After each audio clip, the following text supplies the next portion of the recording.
Vi er klar til optagelse. Apparat.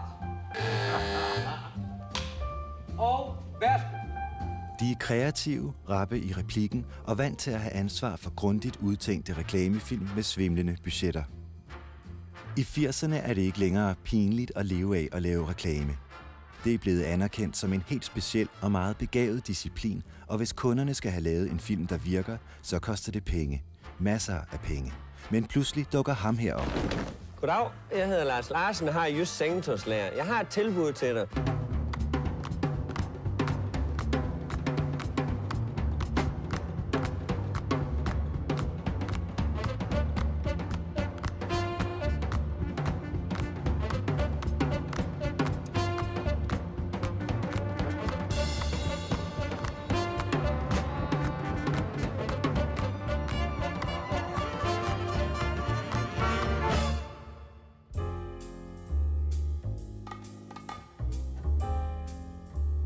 For at fortælle historien om Jysks reklamer, er det nødvendigt at fortælle en lille smule om Jysk og om den splejsede dreng med fregner, der blev drillet i skolen i Thy, og hvis mor havde svært ved at klare dagen og vejen og tilværelsen som sådan.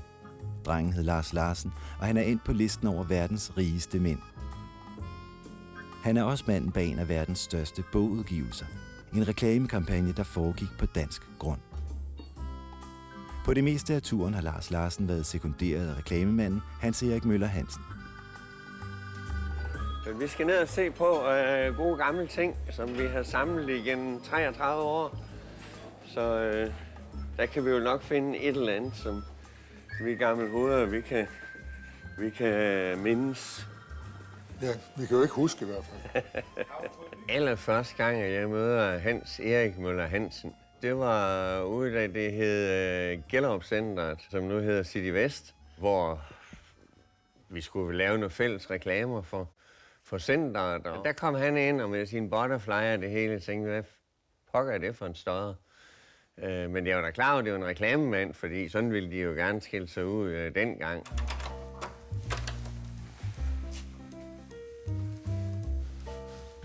Hvor tænder man lyser, når det kommer af sig selv. Jamen, kom indenfor. Lars Larsen er i 1977 bestyrer af butikken Minus Service, der ligger i Gellerup Centeret uden for Aarhus. Det er så en annonce tilbage fra Minus Service, som jeg jo drev, inden jeg startede op selv. Var du med under Minus Service-perioden? Ja, det var der, jeg lærte dig at kende. Jeg tror, det var allerede mens jeg var journalistelev, at jeg begyndte at læse nogle markedsføring. Dengang udkom markedsføring i bladform eller i magasinform. Jeg begyndte at læse dem på redaktionen. De kom til redaktionen. Og jeg synes, det var meget fascinerende. Faktisk meget mere spændende end at være journalist. Jeg tror, det startede der. Det er billigere i dag, end det var for 35 år siden. Så det er ikke os, der har presset noget op. Det er jo ene gode tilbud, jo. Hans Erik Møller Hansens reklamebureau har fået navnet Reklamebutikken, og de er ikke for fine til at tage de opgaver, de andre bureauer ikke gider røre ved. Vi har meget med detailhandel at gøre. Og dengang, der var detailhandel ikke særlig attraktivt, hverken for medarbejderne eller for bureauerne. De ville hellere lave BO-reklamer, eller ølreklamer, eller andre store mærkevarereklamer. Jeg er en utålmodig sjæl. Jeg vil have, at der skal ske noget hele tiden. Og mine chefer i Minus Service der, de vil først se, at en butik den gav overskud og var i god gænge, inden man kunne åbne den næste. Og så kunne jeg jo godt se, for jeg vidste, at jeg skulle have mindst 40 butikker, før at man kunne springe engrosledet over og købe direkte på fabrikkerne og sådan noget. Og hvis jeg så skulle gå i 1,5-2 år, inden hver butik skulle åbnes, så kunne jeg jo godt se, så nåede jeg jo ikke engang de 40 butikker. Jamen, så måtte det hele slutte der, og så havde jeg jo bare med at komme i gang. Og det gjorde jeg så i 79. Jysk Sengetøjslager åbner sin første butik på Silkeborgvej i Aarhus. Varerne bliver kørt direkte ind i de samme kasser, som de kommer i, og det eneste inventar, der investeres i, er en skranke og et kasseapparat. Det vil, mener jeg, i løbet af 5, 6, 7 år, så vil det være helt generelt for alle brancher, om det hedder sko, eller det hedder tøj, eller... Det er måden at købe ind på i fremtiden? Ja, det er det, fordi du skal have... Altså, der er blevet en hård konkurrence, og med de såkaldte krisetider, som man jo ser i dag, der er man nødt til at spare på udgifterne. Vil folk godt acceptere altså den lidt ringere service, som der er i den slags butikker her? Absolut, bare de får lige så god en vare, og så ser man i dag, altså som her også, der er 2 ekspedienter. Om der er 10 kunder, så må de altså vente til deres tur, altså. Mit første indtryk af Larsen, det var nok, at han var købmand med stort K, og han var meget sådan progressiv, og når vi skulle finde ud af, hvad det skulle være i de her annoncer, der vidste han godt, hvad der var, der skulle stå i de her annoncer, når vi er ude og få tilbudene ind, og hvad teksterne skulle være, og så videre. Så tog jeg det med hjem og fik det sat op, og kom ud til ham i butikken igen, og fik det godkendt. Lars Larsen vælger reklamebutikken som det bureau, der skal hjælpe hans nye firma op at stå, og det er der flere grunde til. Reklamebranchen var det dengang, og det tror jeg stadigvæk, der er meget med, at jeg føler, at det er reklamefolken, der vil have magten, og ikke mig. Så der var de mere forstående der. Det var dejligt miljø og friske mennesker, som gjorde, som jeg sagde. Så det tiltalte mig meget. Ja, jeg ved ikke, hvad for noget der er ældst af Karl Erik. Det er jo egentlig dig, der i gamle dage var tøjmand. Hvor gammel det der er? Jeg tror, er det her ikke en af de ældste? Jo, eller den her måske. Det skulle jo være sådan lidt over i de blå farver, så...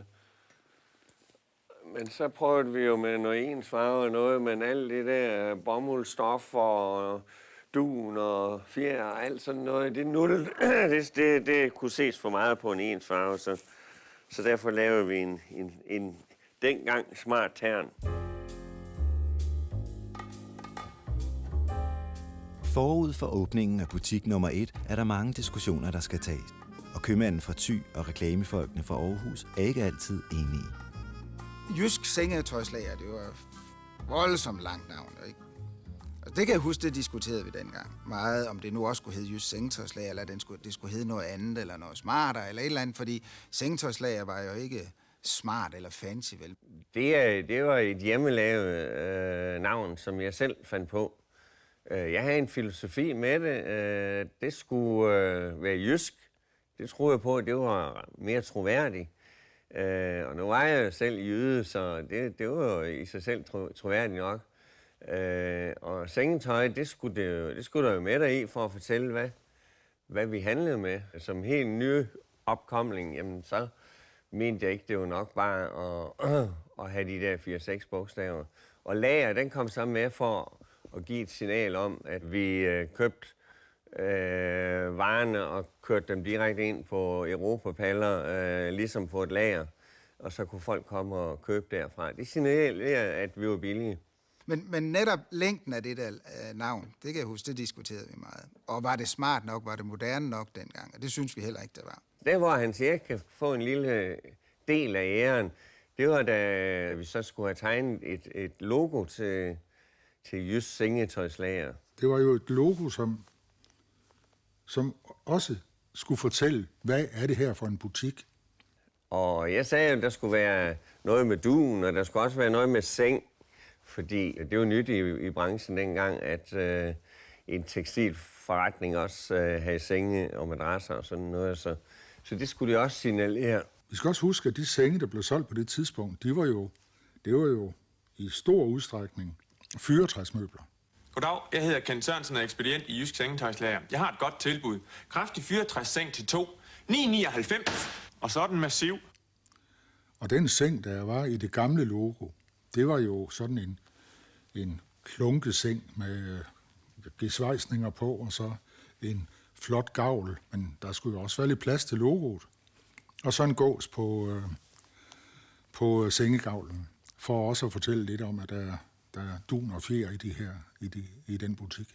Goddag, jeg hedder Birgit Andersen og sælger dyner i Jysk Sengetøjslager. Jeg har et godt tilbud til dig. 2 dyner, 2 puder, 9,99. Og så er det naturfylde. Jeg synes, det hang godt sammen. Det kan godt være, at det var lidt gammeldags allerede dengang. Jo, det har det nok været. Men selv logoet med sengegavlen, som vi havde dengang med gåsen på også, at det var noget, der fyldte af pommern til. Det var altid svært at arbejde med, og det var for langt, og når det blev for lille, kunne man så læse, hvad der stod og alle de her ting. Men også logoet, der var Larsen, og han havde helt klart nogle meninger omkring de her ting. TV Syd, god aften. Allerførst lidt om os selv. Nu er TV Syd blevet TV2. Det betyder, at TV Syd allerede om et par måneder kommer til at sende cirka dobbelt så meget hver dag. Og efter at det selvstændige reklameselskab er blevet lavet, er der nu også udsigt til, at de første tv-reklamer vil komme i TV Syd 1. april. Da TV Syd åbner for reklamer der i 87, så synes vi, det lyder vældig spændende, fordi vi har jo, ligesom sikkert mange andre, de fleste andre bureauer, også gerne vil lave reklamefilm. Og indtil da var det jo kun biograffilm, vi kunne bruge vores talenter på. Altså, vi kæmper vildt for at være med fra dag 1, fordi nyhedens interesse, det må vi klar over, det var stor. På TV Syd i Haderslev er de første reklamebånd allerede i hus. I dag var sidste frist for at booke sig ind på reklameplads, og i morges havde TV2, som styrer reklamerne, ansøgninger fra 40-50% flere, end der er brug for. Det vil sige, at nogen må droppes. Så vi har jo snakket meget frem og tilbage om det var noget for os, selvom det kostede en bondegård at være med.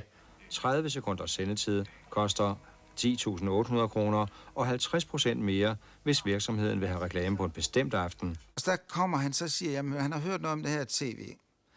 Og så har vi så fundet ud af, hvad det koster. Sådan noget. Så typisk kigger han lige ned over prislisten, og så finder han den billigste pris, som det er sådan der, og det er 10 sekunder. Okay, så laver vi en 10 sekunders reklamefilm. Dertil kommer produktionsudgifter på 150.000-500.000 kroner, som firmaet også skal betale. Jeg tror, de første reklamer, vi lavede for Jysk, der var der et produktionsbudget på 10.000 kroner. Jeg synes ikke, det er jo billigt, men det er jo billigere end de andre. Og hvorfor var det lige, det skulle være 10 sekunder? Det var fordi Fordi det er halv pris af 20 sekunder. Ja, lige præcis. Det var det mindste, vi kunne købe.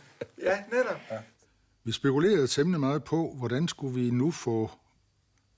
nu lave reklamefilm til Danmark, fordi vi var jo overbevist om, at det vi kom til at se, det var den slags bounty-reklamer, som vi kender fra biograferne.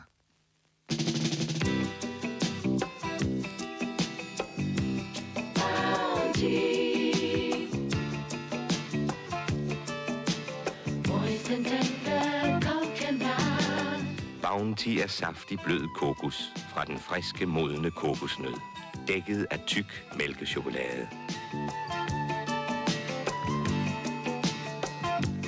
Tag en Bounty. Tag en bid af paradis. Og det vidste vi godt, at det havde vi ikke kunder til, der kunne betale for. Så spekulerede vi på, at det kunne jo godt være, at vi skulle prøve at kigge på, hvad de har gjort i udlandet i reklame-tv's barndom i USA. See these two portable radios? Well, watch this. Let her go, Betsy. Sorry, friend. You old-style portables have to go. But look at our new RCA Victor portable radio. Came through without a chip. Here's the world's first and only portable radio in the non-breakable impact case. So rugged, it's the only radio case with a 5-year guarantee against chipping, cracking, or breaking in normal use. Vi fik fat i et bibliotek på et universitet i USA og lånte nogle gamle film. Vi kender godt sådan en, tror jeg, de fleste af os, at hvordan sådan en tv-reklame i Amerika med en bilsælger, der står og anpriser og kommer hen til Big Jim og handlen i dag, og det koster kun det halve. Hello, my friend, I'm Jack O'Brien. You know, in every business there has to be a leader, and the leader in the automobile business in South Florida is Municipal Auto Sales. South Florida's #1 independent car dealer. You want the best for less, you'll find it at MAS, and we're open all day, every day, from 8 o'clock in the morning till 10 o'clock at night for your shopping convenience. Come on out and see us. We guarantee you to save you money on a better automobile. Prices on 63 and 64 Chevrolets right now at MAS start at $16.95. Here's a 1964 Chevy Impala Super Sport convertible. Automatic transmission, V8 engine, radio, power steering, beautiful car. Buy it, $23.95. Og den direkte form med produkt og pris og navn på butikken, plus at det skal være frygtelig enkelt, det var nok det, vi lærte af det der. Og så var det, vi forsøgte at omsætte det til jysk. Med en idé om formen og et budget på 10.000 kroner, går reklamebutikken og Jysk Sengetøjslager i gang med at udvikle reklamen. Og så måtte vi jo så sætte os ned og finde ud af, okay, hvad skal vi så bruge de der 10 sekunder til? Og det var så et spørgsmål om, at vi så sidder og diskuterer frem og tilbage der med, jamen, hvad med at lade Larsen være med? Altså, det er det mest troværdige. Det er manden selv, der ejer butikken. Han vil sælge en dyne, så han står inden for det produkt, han gør. I starten var det jo bare at skabe en troværdighed og bruge ham selv. Altså, jeg ved godt, han siger, han har nok også fortalt dig, at det var hans idé og så videre. Jeg mener jo, det er jo min. Den første optagelse med tv-reklamen, det var ude i studiet ved vores normale, almindelige fotograf, der laver stillbilleder. Fordi han havde jo egentlig et rum, der var stort nok til at være der. Så der havde vi så fået fat i en kameramand, og nok også en lydmand, tror jeg. Hvor vi så selv klistrede det hele op og hang dyner op som baggrund eller et eller andet. Og der har jeg mange gange været stand-in for Larsen, for når vi lige skulle have sat lyset rigtigt og alt det her. Hvis Larsen så ikke var det, så skulle jeg så sidde og agere ham. Så han stillede jo altid op og sagde, goddag, jeg hedder Lars Larsen og har Jysk Sengetøjslager. Goddag, jeg hedder Lars Larsen, og jeg har Jysk Sengetøjslager. Jeg har et godt tilbud til dig. Vi havde rullet håndklæder op på en tyk stang i loftet, og så stod vi en i hver side og trak nogle snore, så de håndklæder de kunne stille og roligt falde ned i hovedet på Karl Erik, og det skulle så senere være Larsen. Store varmtid og proteinhåndklæder. Tag de stykke for 99 kroner. Jeg tror, han skal sidde lidt længere frem, eller lidt længere tilbage. Det fik vi klippet sammen, sådan at det var en god dummy, og fik det så vist til Larsen, som jo bare accepterer med det samme.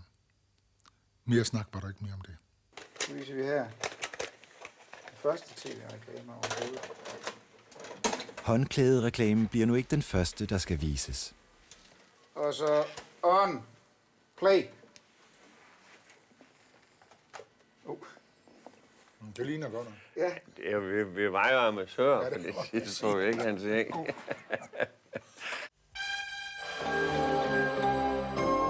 Og den 1. oktober 1987 skal sønderjyderne for første gang se dansk reklame-tv.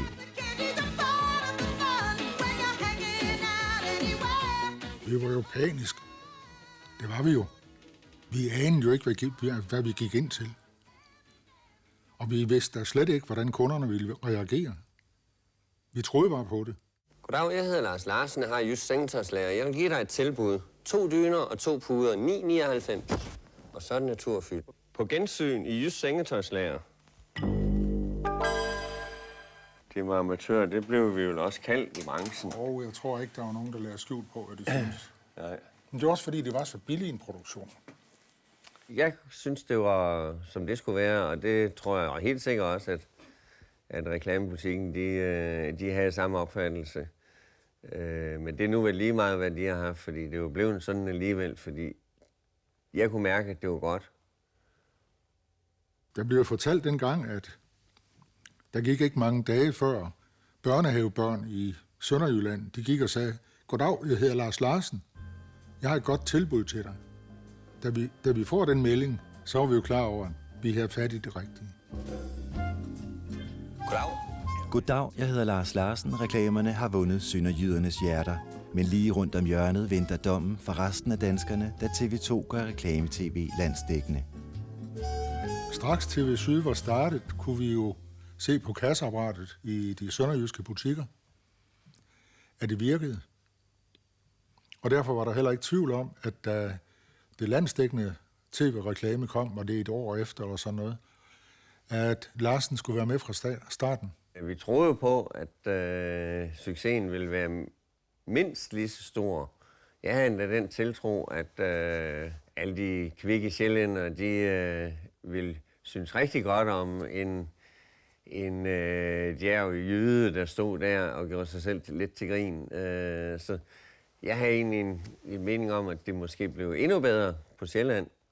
Goddag, det er Lars Larsen, Jysk Sengetøjslærer. Jeg er på ferie, men har alligevel et godt tilbud. En nat med George Michael, Madonna, Michael Jackson, 298 på gensyn i Jysk Sengetøjslærer. Vi var da spændt på, hvad de her københavnere, de vil sige til den her jyske bondedreng fra Thy, hvordan de ville tage imod ham derovre.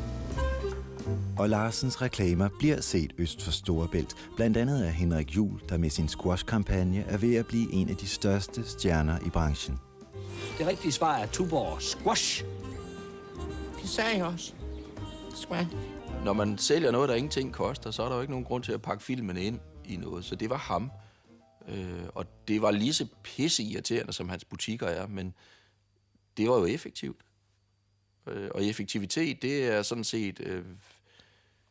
Det er et af de første ting, man skal kunne dokumentere, når man skal lave reklame. Goddag, jeg hedder Hans-Jørgen Jensen og er lægermand hos Jysk Sengetøjslærer. Jeg har et godt tilbud til dig. Læger med springmadrasse, 2 stykker 9,99. Og så er det ikke så ringe der. På gensyn i Jysk Sengetøjslærer.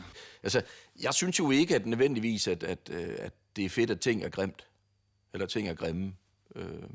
Jeg kan jo godt lide, at der er et eller andet sted, er lagt noget i. Men i det her tilfælde, så var der så stor lighedstegn imellem afsenderen og det produkt, der blev lavet, så det kan man ikke sætte nogen fingre på. Goddag. Jeg hedder Lars Larsen og har Jysk Sengetøjslærer. Jeg har et godt tilbud til dig. Nu starter jeg udsalg, og det skulle du prøve at opleve. En af dagene får du vores store spændende udsalgsavis. Tag den med ind i forretningen, og du får et stort håndklæde. Helt gratis. På gensyn i Jysk Sengetøjslærer. Vi var da helt klart nogle bonderøve. Goddag, jeg hedder Lars Larsen og har Jysk Sengetøjslærer. Jeg vil give dig et tilbud.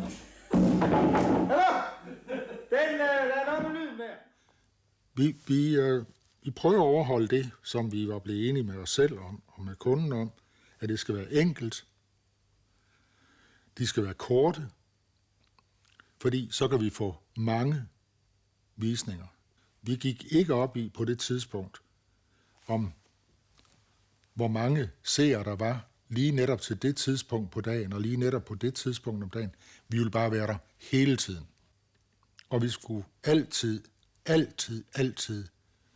have en pris med på varen. Goddag, jeg hedder Lars Larsen og har Jysk Sengetøjslærer. Jeg vil give dig et godt tilbud. Et bjerg af skønne sengesæt. Frit valg per sæt, 88 kroner. På gensyn i Jysk Sengetøjslærer.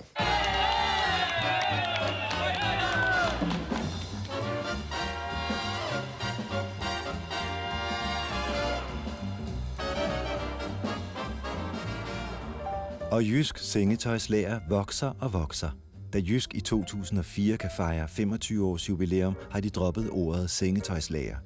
Fremover hedder vi helt længe Jysk, men det bliver tilbuden ikke ringere af. Og gæt hvem, der får en idé til et markedsføringsstunt helt uden sidestykke i Danmarks historien. Ideen med at skrive en bog, det var din egen. Det var min egen, fordi at vi har 25 års jubilæum. Ja. Og så vil du lave en bog til medarbejdere og leverandører. Ja, altså når man har medarbejdere i så mange lande, så kan man ikke have kontakt med dem hele tiden og så videre. Så ved at skrive hele historien ned, så fik de indblik i, hvad jeg var for en person, og hvad firmaet bestod af, og så videre, og så videre. Og så gik jeg i gang med at skrive det, og så fandt Hans Erik ud af, hvordan han kunne bruge en masse flere af mine penge, fordi han sagde, det er så godt det her, det skal hele Danmark. Det skal de høre om, eller den skal de have. Og det fandt vi så ud af, hvad det vil koste i distribution. Det er jo ikke gratis med sådan en forholdsvis kraftig bog. Og hvad trykningen vil koste. Der er 2,4 millioner eksemplarer rundt i Danmark. Men han fandt ud af, at det ville han gerne.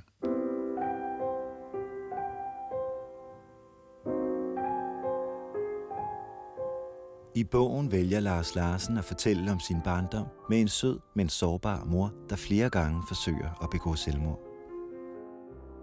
Det har jeg aldrig fortrudt. Det kan da godt være, at min mor, hvis hun havde været levende, at hun ville have fortrudt det. Så tror jeg heller ikke, det var kommet med, men altså, når hun var væk og så videre, Så de barske historier om hende, det, jamen, det tror jeg, hun ville have syntes var i orden, når ikke hun var mere. Men det var der var der nogle barske ting, og det var også en hård tid. Altså, det var ikke sådan, at jeg kom soven til tingene. Altså, jeg måtte knokle mig igen for ikke bare til, hvor jeg er i dag, men i hele taget at kunne åbne den første butik. Det er jo ikke noget, der bare lige er kommet af sig selv. Men det tror jeg, kunderne og medarbejdere, det kan de godt lide. Lidt den her med avisdrengen fra Amerika, altså det er jo lidt af det samme, og det er altid en god historie. Den der! Den blev pakket sammen med en jysk brochure. 25 års jubilæumsbrochure. Ja, og så selve bogen, og så kunne de jo læse det, eller de kunne lade være. Og forresten, kære kunder, jeg sender jer lige min jubilæumsavis en af dagen med en masse helt vanvittige jubilæumstilbud. Og så ved jeg ikke af min bog om alle disse spændende år. Altså, jeg er da stadigvæk stolt af den bog, fordi det er den største udgivelse i Danmarks historien. Ja. Der er nogen, der siger, at Bibelen er trykt i flere eksemplarer, men så er det vist også det. 2 dyner og 2 puder, 9,99. Og så er den naturfyldt. Ja, det var dengang. Men i morgen sælger jeg det for det halve. 2 dyner og 2 puder. Værsgo, 500 kroner. Der er mange, der siger, goddag, Lars Larsen, har du godt tilbud? Og så har jeg selvfølgelig det. Ellers så tror jeg på, at den vil stå der i min tid ud og længere med, at Lars Larsen han har et godt tilbud. Jeg kan ikke forestille mig, hvordan mit liv har været, hvis ikke jeg havde mødt en ung Lars Larsen. Og jeg kan slet ikke forestille mig, hvordan bureauet har været. Det kan være, at jeg har siddet som journalist på en lokalavis i Sønderjylland. Ja.